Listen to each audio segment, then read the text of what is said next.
Hello Philanthropists and Beat people, I'm George, the Gentleman Rocker, and this is the Gadget Gaijin.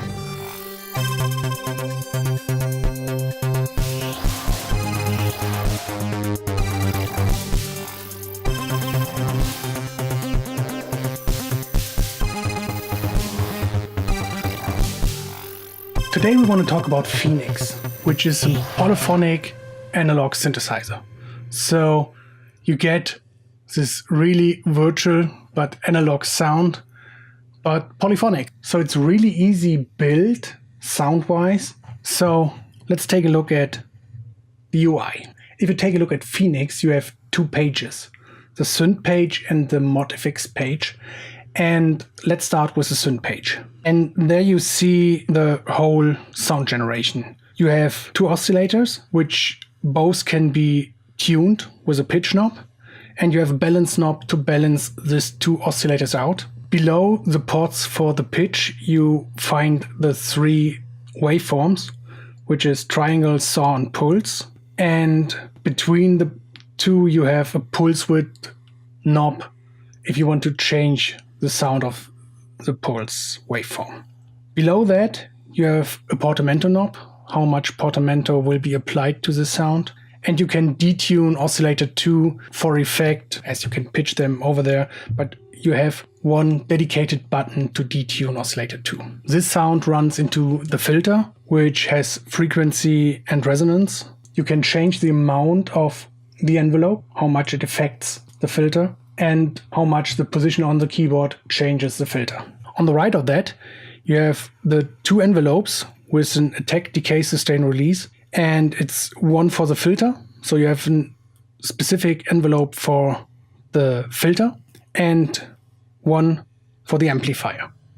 And that's your basic synth sound that you build with it. Switching to the other page, which is the ModFX page, you got another set of pots that you can change. So it's nothing modular there, but you have something to play with. First of all, you can bend the sound for live playing, so you have pitch wheel, and you can change how much it affects the pitch with the range pot. Then you have vibrato, which is like a modulation wheel, and there too you can change how much the vibrato will affect the sound. In the middle you find the modulation matrix, which is not really a matrix, but yeah, that's what it is. You can change the waveform of the LFO, the rate for it, and if you want to lock it to the key and the beats per minute. On the right side of that, you can change the depths, how much the LFO will affect some of the stuff. The upper knob changes how much the LFO will change the pulse width of the sound. Then there's how much it will affect the filter and the amp. So you have three destinations and you can change where this modulation goes to. Then you have a delay effect built in with level, time, and tone. So it's a really basic delay. It's a built-in thing. And then on the far right, you have the master level, the detune, and if you want to play in unison. And that's basically it. And you get this really Oberheim, vintage, analog polysynth kind of sounds out of it.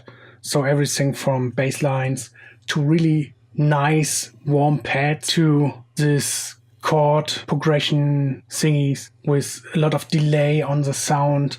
And that's how I used it in my song. And this song is called Ikyoku, which is Japanese for melody or tune. Yeah, I use it to suit my chord progression and be a contra point to the pads that I've built with Wolfsburg. So take a listen.